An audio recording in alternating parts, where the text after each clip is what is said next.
Oi, gente. Muito boa tarde, ou muito boa noite, ou muito boa manhã. Não sei quando é que você está vendo esse vídeo aqui pelo canal Paz e Bem. Que dia intenso esta quinta-feira, 16 de maio, aqui no Paz e Bem. Se você achava que a gente ia ter uma ressaca por causa do 15 de maio, do histórico 15 de maio, não. Estamos aqui hoje num dia muito intenso. Tivemos o Paz e Bem, logo no comecinho da manhã, depois o Caminhos do Espiritismo, depois uma conversa muito legal, agora às 5 da tarde, que foi gravada, mas passamos com uma estreia com o Christian Dunker, que é um dos maiores psicanalistas do país, sobre a relação e o diálogo, conflitos e diálogos entre espiritualidade e psicanálise, foi muito legal. E chegamos agora, né, nesse momento muito especial, que é nosso encontro, nossa conversa com o monge Marcelo Barros.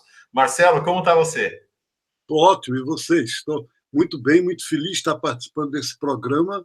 Paz e bem para você e para todos os telespectadores.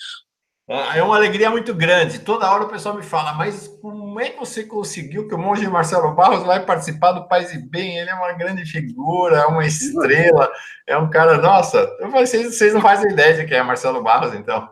imagina.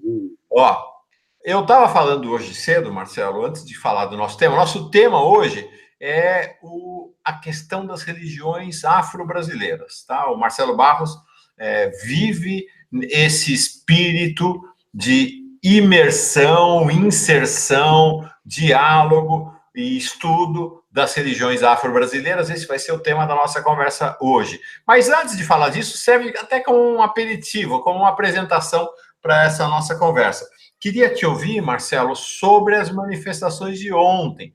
Eu fiz um Paz e Bem nessa manhã, de quinta-feira, falando que as manifestações de ontem apresentam ao Brasil um projeto de espiritualidade plural e de paz, né?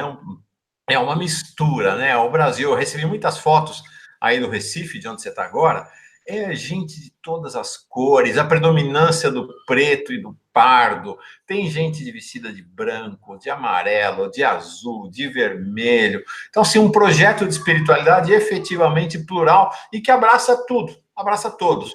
Não é muito diferente daquele projeto de espiritualidade que a gente viu nas manifestações de 2015 e 2016, onde as pessoas estavam uniformizadas, só podia ir de amarelo.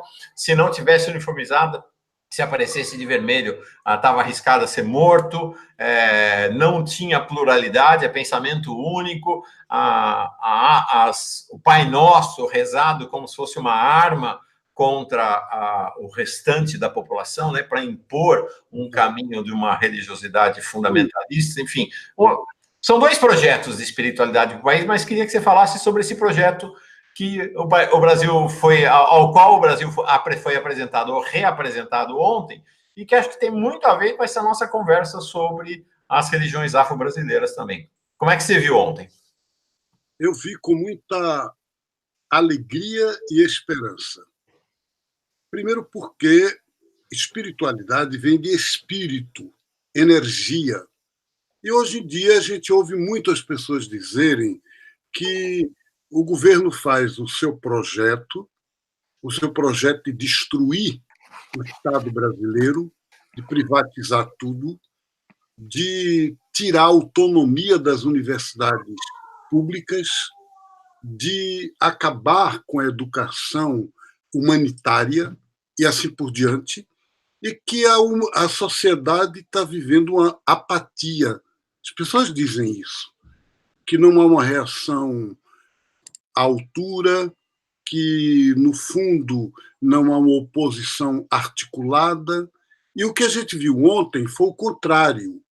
A gente viu ontem, você citou aqui no Recife, eu não estava aqui, por acaso estava em Belo Horizonte, num trabalho, mas as pessoas que estavam aqui, várias pessoas me contaram que nunca viram no Recife uma manifestação tão numerosa, tão imensa, ruas e ruas inteiras abarrotadas de gente, e num espírito de muita tranquilidade, não de ódio, não de violência. Imagine uma multidão de pessoas, 8.000, 10.000, 15.000 pessoas, e nenhum incidente, nada que a polícia tenha dito, fomos procurados 3 vezes, houve alguém que agrediu alguém, houve um roubo que chamou a atenção, nada, nada, nada. Então, significa, há um projeto de unidade. Esse projeto de unidade é pela vida, é pela autonomia da cultura brasileira ou das culturas, e para dizer que a cidadania se constrói a partir de baixo. O presidente da República, nos Estados Unidos, fez uma intervenção falando em idiotas úteis, que é uma palavra que repetem bobamente, idiotamente, se quiser usar a expressão dele.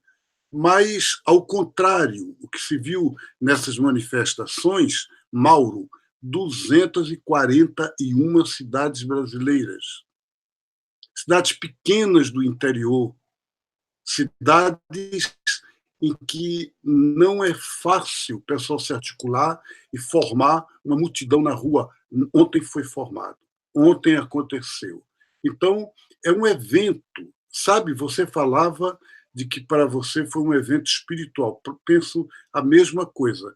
Eu sublinharia mais pascal, uma dimensão pascal, quer dizer, a favor de uma vida nova, a favor da unidade, da autonomia da universidade, do direito da educação. Foi um dia maravilhoso, de fato, muito, muito impressionante. O povo que andava cabisbaixo, amuado, entristecido, desesperançado, parece que acordou, né? E a gente acordou um país renovado hoje, foi muito legal. E acho que tem tudo a ver este diálogo com a nossa conversa de hoje. Para esta conversa, eu quero saudar quem está chegando aqui ao vivo, a nossa super querida Carla Pavão, protagonista aqui do Paz e Bem, líder do CEJUS, o Centro de Estudos Espiritismo e Justiça Social, tem tido um protagonismo fundamental aqui no Paz e Bem. Hoje de manhã tivemos o programa Caminhos do Espiritismo, a Josi Negreiros mandando boa tarde para todo mundo, o Herbert Queiroz de Freitas, a Josi dizendo que foi por emoção hoje o Paz e Bem. Foi mesmo, foi muito legal. A Elvira Gonçalves também chegando, as pessoas vão chegando para essa nossa conversa, que é uma conversa que, vamos olhar a partir de ontem, a partir desse 15 de maio, tão maravilhoso, tão diverso, tão divertido, tão alegre, tão de luta, tão colorido, para falar de um colorido muito particular do Brasil, as religiões afro-brasileiras. Queria começar, Marcelo, te perguntando a seguinte questão, que a gente tem a ideia de que religião afro-brasileira é a Umbanda só, no máximo o Candomblé. Tem muita gente que fala, não, o Candomblé nem é afro-brasileiro, é uma religião africana mesmo. Mas me parece que o universo de religiões afro-brasileiras é mais diverso do que isso, não é não? É muito, muito diversificado. Mesmo o Candomblé tem Candomblé de diversas, como eles chamam, nações ou linhas, né?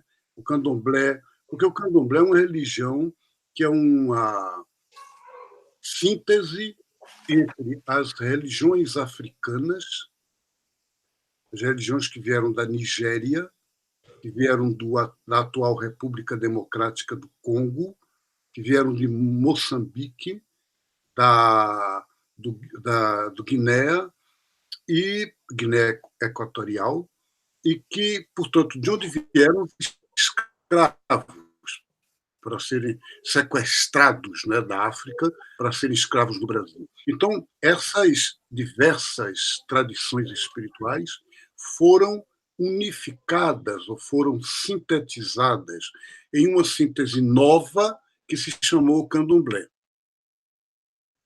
O Candomblé, que num lugar, por exemplo, como Cuba, se chama Santeria, que na Colômbia tem outro nome, no Haiti é Vodú, né? E no Brasil tem diversas linhas, diversas nações. A Umbanda é uma religião afro-brasileira propriamente brasileira. Ela nasceu no Rio de Janeiro, no começo do século XX.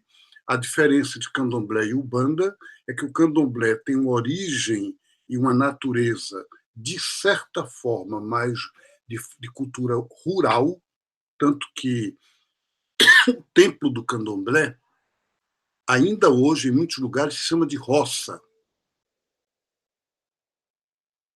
Enquanto que a Umbanda, ela nasceu na periferia de cidades. Então, ela é propriamente urbana. Fora disso, tem outras religiões afro-brasileiras que foram sincretizadas, por exemplo, com tradições indígenas. Por exemplo, aqui no Recife é muito forte a jurema. A jurema é uma planta, e é uma planta sagrada para tradições de alguns povos indígenas. Então, em torno da jurema sagrada, se constituía um culto, e este culto é uma religião afro-brasileira, muito ligada ao candomblé, mas não é propriamente o candomblé. Xambá é uma tradição ligada ao candomblé, mas com algo de próprio, de específico. E assim há outras, né? Tem gente, por exemplo, que pergunta a Umbanda e a Quimbanda e a Macumba. Quer dizer, são práticas, não são propriamente religiões autônomas, não são entidades ou instituições próprias, mas são linhas dentro de um mesmo conjunto, né? Mais ligado à Umbanda do que ao Candomblé. Então, as religiões, para resumir, as religiões afro-brasileiras, por que se chamam afro-brasileiras? Porque as religiões da África, por exemplo, aqui no Brasil, tem pessoas de São Paulo, eu sou amigo de uma mãe de santo, que é da religião nigeriana. Ela não é do candomblé. Eu tenho um amigo que se iniciou nesta tradição espiritual nigeriana. Então é próprio, não é do candomblé. O candomblé é a síntese que foi feita dessa religião com outras religiões e outras tradições afro no Brasil. Muito legal, é uma realidade muito diversa. E se no mundo hoje, no Ocidente hoje, os grandes perseguidos são os irmãos e irmãs muçulmanos do Islã, no Brasil, os grandes perseguidos são os irmãos e irmãs das religiões afro-brasileiras, especialmente pelo cristianismo fundamentalista. O pessoal fala muito dos evangélicos, mas os católicos fundamentalistas também perseguem demais as religiões afro-brasileiras, que durante muito tempo, inclusive, viveram na ilegalidade, eram ilegais. E o processo de judicialização, ou seja, de tratamento dessas religiões a partir do Poder Judiciário, não da Justiça, do Poder Judiciário, continua. Recentemente, inclusive, Marcelo, um juiz, ao dar uma sentença referente a um terreiro de candomblé, afirmou que o candomblé não é uma religião. O candomblé não é uma religião, seria algo tipo uma seita. E o candomblé não é religião. Pois é, isso é um sinal de preconceito muito grande, preconceito religioso, preconceito de etnocentrismo e de arrogância cultural. Por quê? Porque é muito simples eu dizer que religião é a minha e a dos outros é seita. Com que direito? Qual é o critério objetivo? Então, por que chamar de religião a institucionalidade, por exemplo, católica? E chamar de religiosidade aquilo que é popular? Então, não há uma regra objetiva que defenda isso.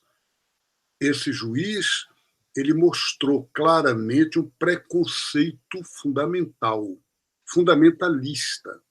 E, nesse sentido, é muito importante o que você está dizendo, Mauro, que a gente esperava que quem fosse adversário, inimigo de religiões como as religiões afro-brasileiras, fossem as pessoas que pudessem dizer aquilo é coisa primitiva, a sociedade hoje ela não é mais aquela sociedade original, ancestral, então aquelas coisas são ultrapassadas, mas não, os que são contra são justamente pessoas que se dizem de Jesus, que se dizem do Evangelho, e em nome do Evangelho elas perseguem, discriminam, atacam, invadem, destroem.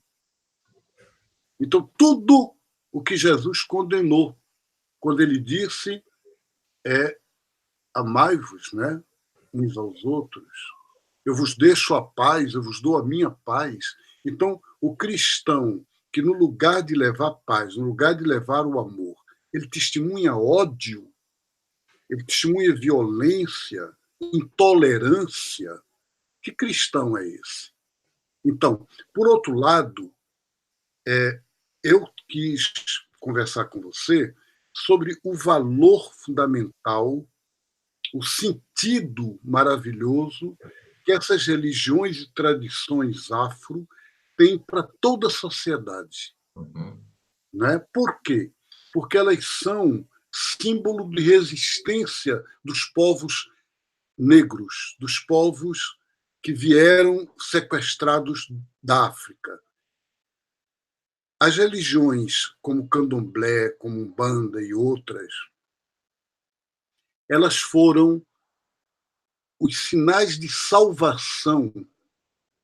Alguém de nós imagina o que significa uma pessoa humana ser escrava, ser tratada como se fosse muito pior do que o animal, uma mercadoria que tem preço, que você compra, que o patrão, que o dono fala de você como uma peça.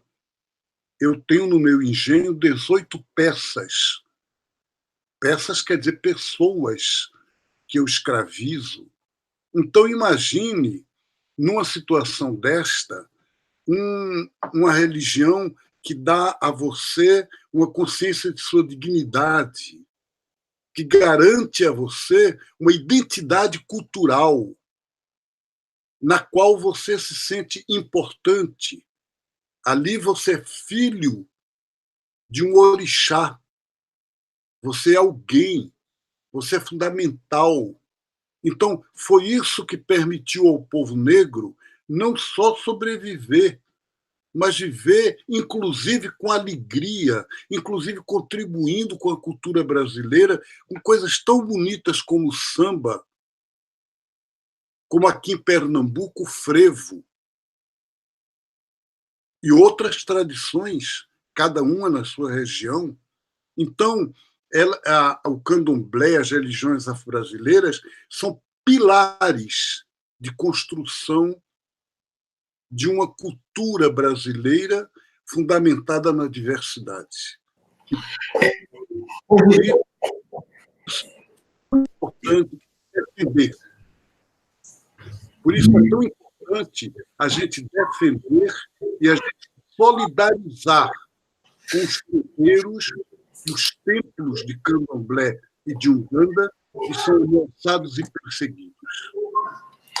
Hoje, no Paz e Bem desta quinta-feira, né, no dia seguinte do já histórico 15 de maio, eu fazia essa comparação, que acho que tuas palavras me remontam muito a isso, Marcelo. Se em 2015 e 2016, quando a classe média alta e os ricos, e parcelas da classe média baixa, que olha na direção dos ricos, achando que um dia vai chegar lá, iludida, foram a expressão da espiritualidade da Casa Grande, a manifestação de ontem foi a expressão, em parte, da espiritualidade da senzala, mas mais do que a espiritualidade da senzala, ela foi a expressão da espiritualidade dos quilombos, porque ela foi a expressão da espiritualidade da altivez de quem arriscou a liberdade, não é? Então, e mesmo que os quilombos não são uma propriedade dos pretos e pretas do país.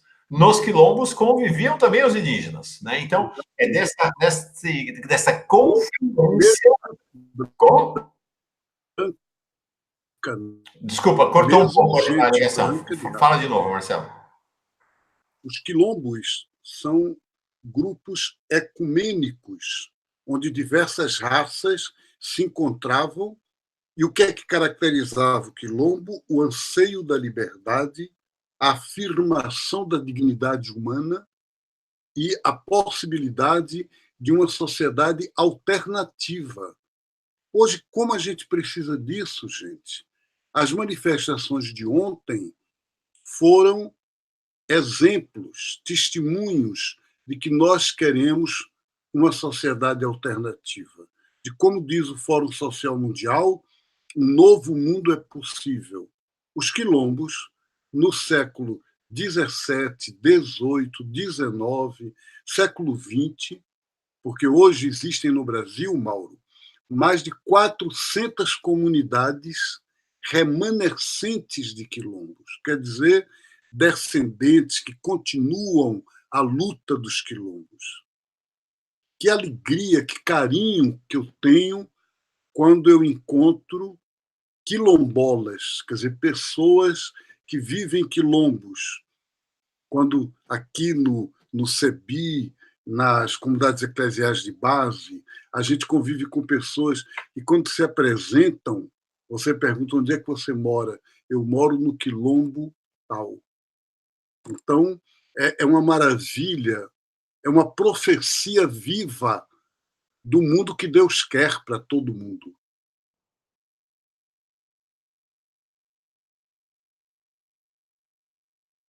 Eu estava te ouvindo aqui e falando com o pessoal que está aqui no chat.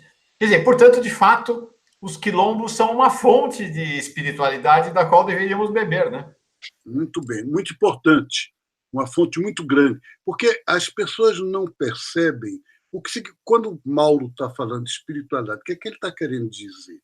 Ele está querendo dizer uma energia amorosa que quem crê sabe que vem do Espírito, que é sinal da presença divina nas ações humanas. Isso é espiritualidade. Espiritualidade não é devoção, ela pode se expressar pela devoção.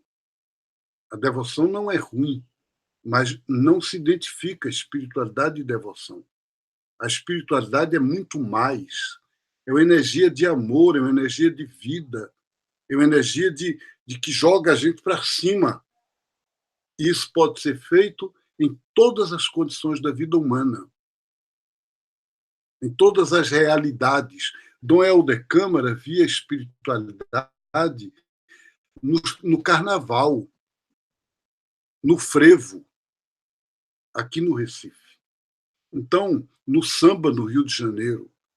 E é importante a gente que é de Deus testemunhar isso e não fazer de Deus uma propriedade nossa e contra o outro.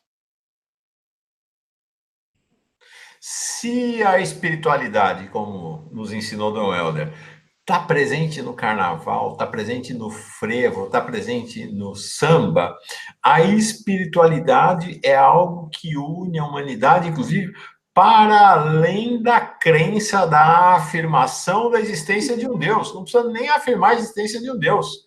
Eu digo para os meus amigos ateus, ateias, agnósticos, agnósticas, a gente tem uma espiritualidade comum. Quando você está se emocionando ao escutar uma poesia, quando você está embasbacado com a beleza, então, de um frevo, de um samba, de uma manifestação da cultura popular, a gente está se congraçando numa espiritualidade comum, né, Marcelo? Exatamente, exatamente. O Marià Corbi, que é um autor de Barcelona, ele diz espiritualidade é qualidade de vida, é intensidade do viver.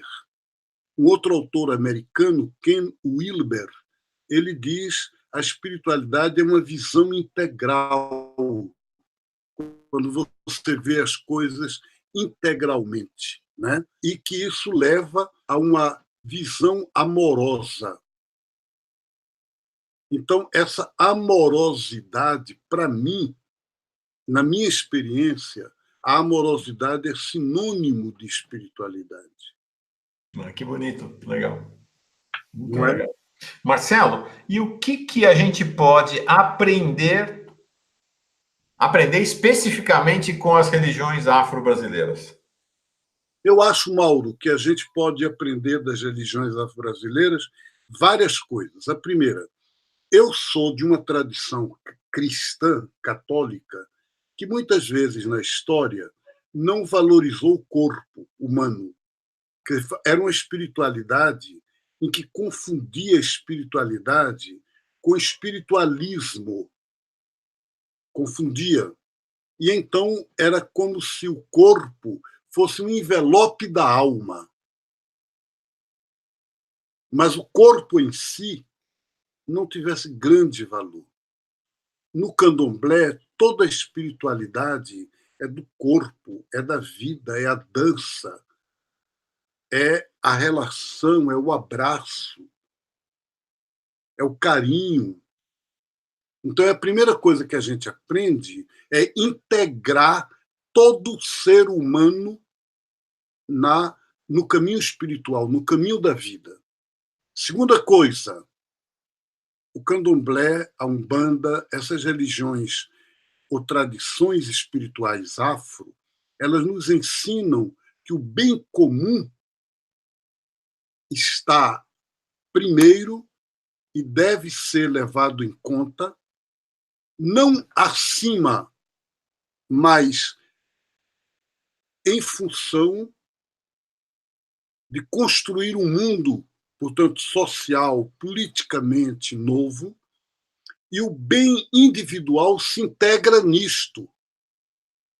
Enquanto que há muitas espiritualidades que é eu e Deus, Deus e eu. Então, o candomblé nos ensina que não existe encontro com o divino se eu me isolo,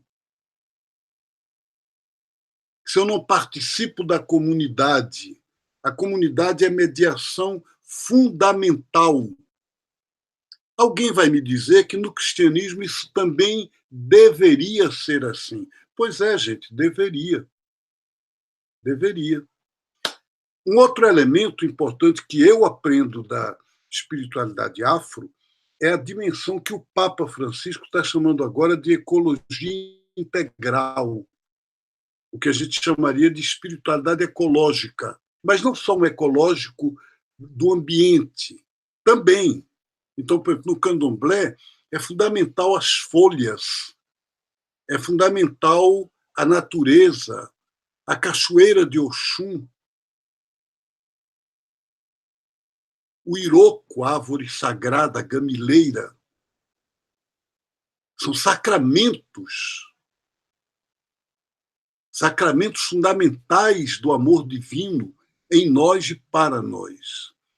Então, integrar a natureza no caminho de intimidade com o divino, eu aprendi isso no candomblé. A gente tem na igreja, Mauro, o São Francisco de Assis chamando irmã água, irmão sol, irmã lua, mas isso parece que não foi integrado. Eu sou monge beneditino, toda a minha vida, desde 18 anos de idade, no domingo, a igreja de manhã nos ensina e nos convida a cantar o cântico das criaturas, que diz: céus bendizer o Senhor, sol, lua, estrelas, terra, montanhas, colinas, rios, fontes, matas, tudo bendizer o Senhor. E a gente canta. Mas e daí? Qual a consequência disso? A que isso me leva? E no candomblé, não. No candomblé, integra, aquilo é um elemento fundamental. Então, eu não estou dizendo isso para ninguém dizer que Marcelo disse que o candomblé é superior ao que. Eu não estou falando isso. Eu estou dizendo que cada expressão espiritual, cada caminho tem ajuda, integra, acrescenta aquilo que o outro tem. Então, tem elementos que eu dou graças a Deus de ter aprendido na Igreja Católica. Mas a pergunta sua foi o que é que a gente aprende das religiões afro. Então, das religiões afros, a gente aprende a dimensão corporal na espiritualidade, a dimensão comunitária fundamental, a dimensão, eu diria, erótica, porque afetuosa, carinhosa, necessária da espiritualidade, a dimensão feminista ou feminina, porque no candomblé há mais mães de santo do que pais de santo, e a mulher, em todo o candomblé, tem uma função fundamental.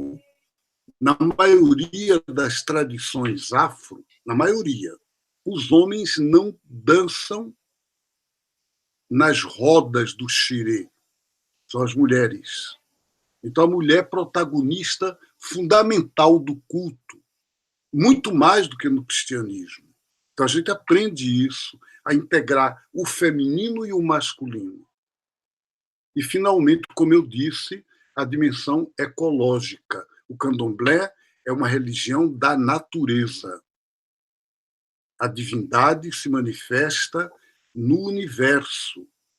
Iemanjá nas águas, Oxum nas águas doces, Oxóssi nas matas, e cada entidade, desta maneira, é a manifestação de Deus na natureza. Isso é muito bonito, isso é muito bom, isso me faz não ser menos cristão, mas ser cristão em comunhão. Não, muito legal, Marcelo. Agora, isso é importante. Nós não. O Marcelo Barros, o monge Marcelo Barros, monge da tradição beneditina, cristão, católico, não está aqui dando uma aula sobre religiões afro. Ele está aqui dizendo o que ele aprendeu com as religiões afro. Porque quem vai vir aqui dar aula sobre religião afro vai ser uma mãe de santo. Vai ser um pai de santo. Vai vir, logo, vai vir aqui virá aqui no Paz e Bem para dar aulas. O que o Marcelo está trazendo para nós é o que nós, como cristãos, ou espíritas, ou adventistas, ou católicos, ou podemos aprender, ou ateus, podemos aprender com as religiões afro.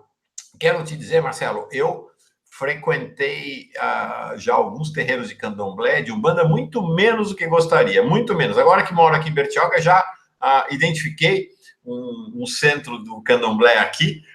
Eles começam, as celebrações que eu vi até agora começam só às 11 da noite, eu estou precisando encontrar uma mais cedo, porque para quem acorda às 4 da manhã não dá, 11 da noite para mim não dá.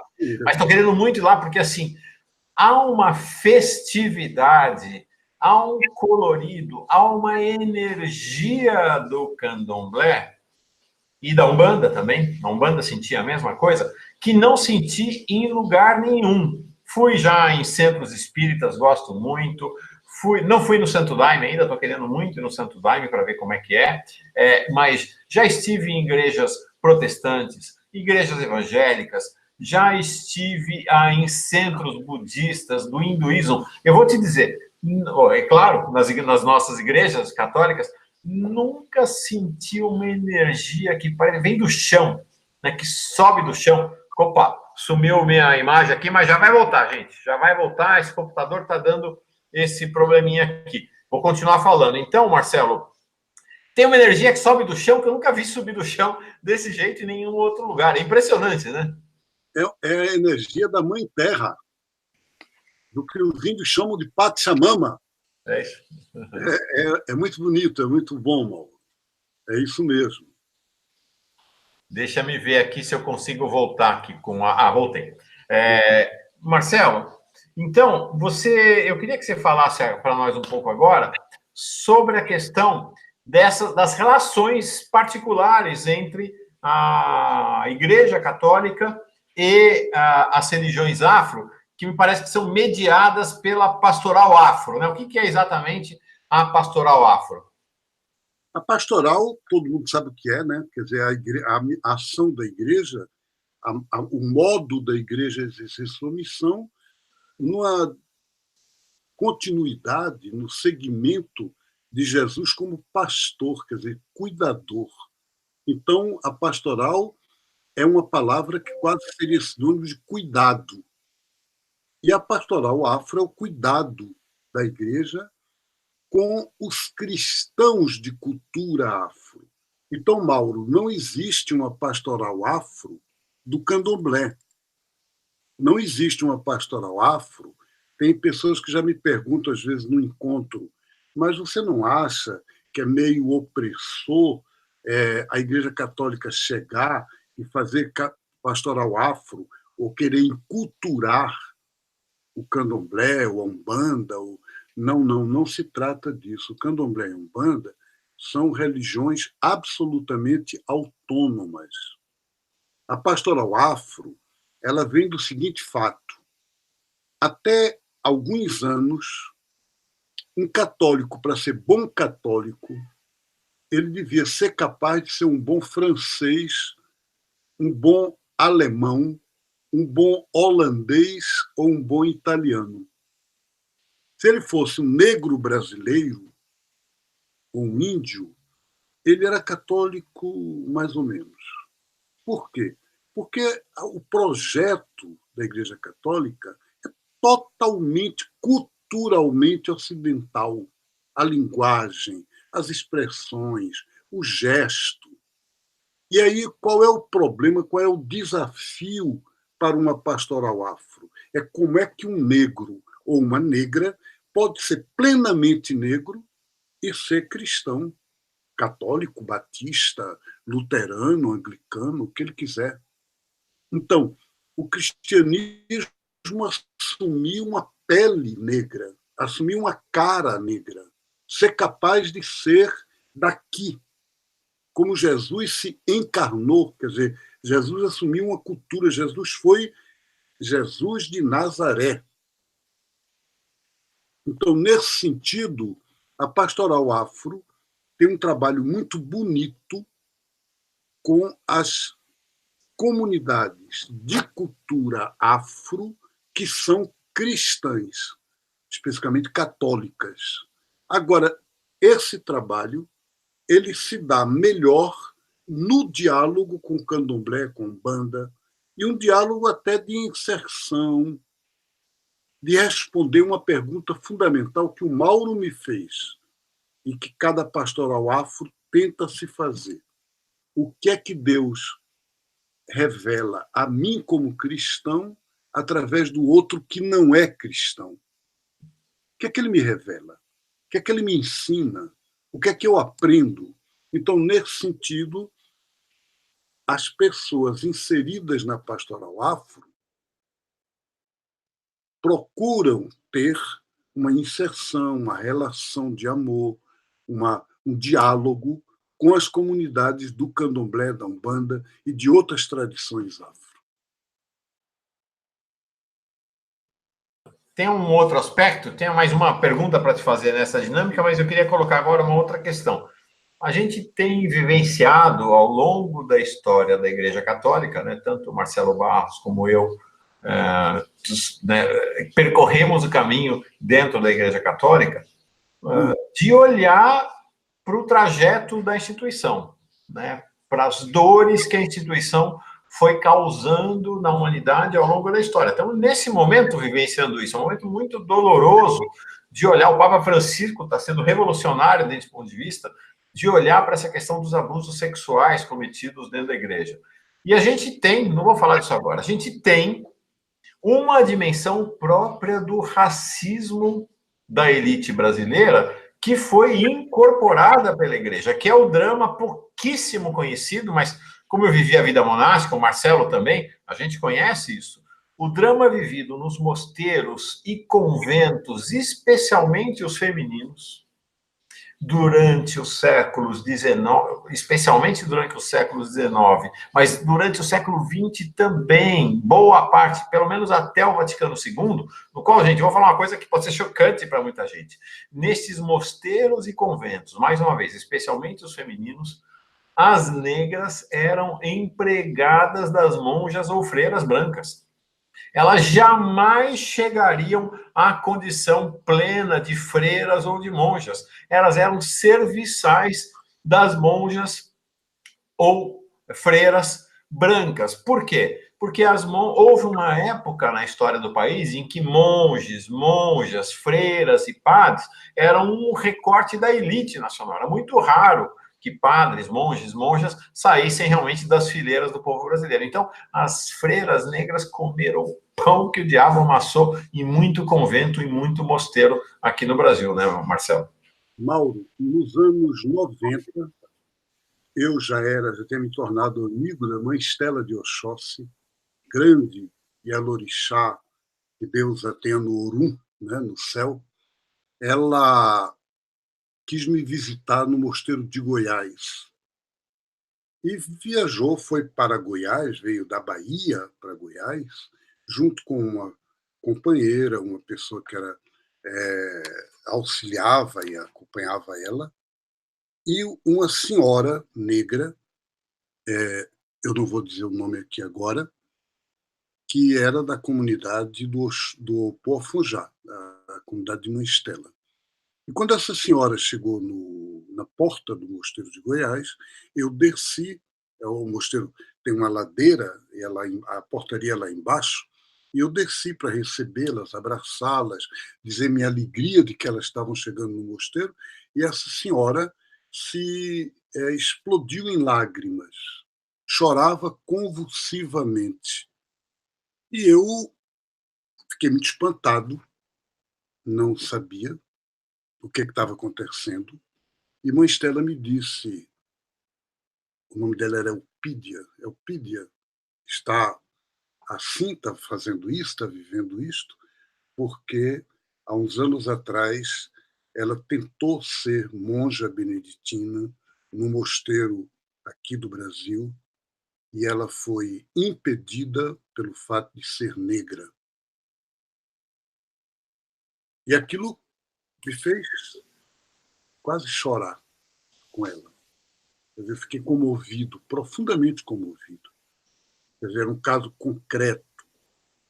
Meu grande amigo, irmão, que Deus o tenha no céu, bispo Dom Clemente Snar, beneditino, me contou que era prior do Mosteiro do Rio e foi procurado por uma moça negra que tentou ser de um mosteiro de monjas no sul e foi impedida, não foi aceita pelo fato de ser negra, e ele viajou ao mosteiro, a este mosteiro, como monge beneditino, prior do mosteiro do Rio de Janeiro, e disse à abadesa: se você não recebê-la, eu vou lhe denunciar na Polícia Federal por crime de racismo. E era uma época em que a Constituição brasileira não tinha isso de uma maneira tão explicitada quanto se tornou na Constituição de 1988. Né? Mas, para confirmar isso que o Mauro está dizendo aqui agora, nas ordens religiosas, todas, beneditinos, dominicanos, franciscanos, havia o instituto do chamado irmão leigo, ou irmã leiga, que eram pessoas que não estudavam, que não tinham o mesmo estatuto do monge, ou do frade, ou da freira, e que eram praticamente empregadas domésticas da comunidade, associados à vida da comunidade, mas sem nenhum direito. Então, isso acabou, o Concílio Vaticano II decretou uma igualdade entre todos da comunidade, então em nenhuma ordem isso existe mais, mas às vezes pode ocorrer que juridicamente isso tenha sido resolvido, mas na cultura vigente existe classe A, classe B e classe C, como na sociedade. É a caminhada. É a caminhada das instituições, a caminhada. Estamos falando da Igreja Católica, se a gente for olhar para outras igrejas, a situação não muda muito. As pessoas imaginam que as igrejas são algo fora do mundo. Não, não existe nada tão inserido no mundo como as igrejas. Né? Às vezes de uma maneira boa e às vezes de uma maneira má. É isso aí.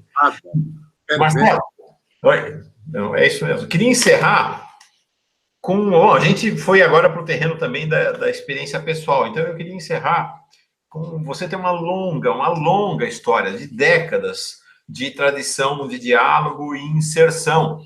Eu me lembro da nossa primeira conversa, você chamando a atenção de que você foi chamado, menino ainda, 20 anos ou 20 e poucos anos, chamado por Dom Helder Câmara para ser assessor dele, né, porque ele falava, que monge é esse que vai nos terreiros, que anda por aí? Ele chamou exatamente para cuidar da relação com os outros caminhos de espiritualidade. Então, você, desde a juventude, portanto, estou falando aí de mais ou menos 50 anos de vida inserida, né, em diálogo, em amorosidade trocada, né, em busca de compreensão com as religiões afro. Então, eu queria perguntar um pouco do que isso tem de significado, né, na sua espiritualidade e na sua vida. Como você falou que você foi a um candomblé e sentiu uma experiência espiritual que nunca tinha sentido em outra tradição, eu posso dizer a mesma coisa. Quer dizer, é claro que, como teólogo, como biblista, eu sou obrigado a dizer que a espiritualidade não é apenas o sentimento. O Evangelho de João diz: o Espírito sopra onde quer, você ouve a sua voz, mas não sabe para onde ele vai nem para onde ele vem. Então, nem sempre a emoção significa uma espiritualidade maior. Não estou dizendo isso. Mas, de fato, essa integração entre uma certa objetividade, vamos chamar assim, né? De que eu digo, creio que Deus está aqui, ainda que eu não sinta. E eu sentir, o candomblé me trouxe isso na minha vida. Então, nem cair no sentimentalismo que eu vejo às vezes em grupos de tipo carismáticos, católicos ou evangélicos, que as pessoas choram, que quase há uma espécie de exagero mesmo em termos de forçar a barra, né?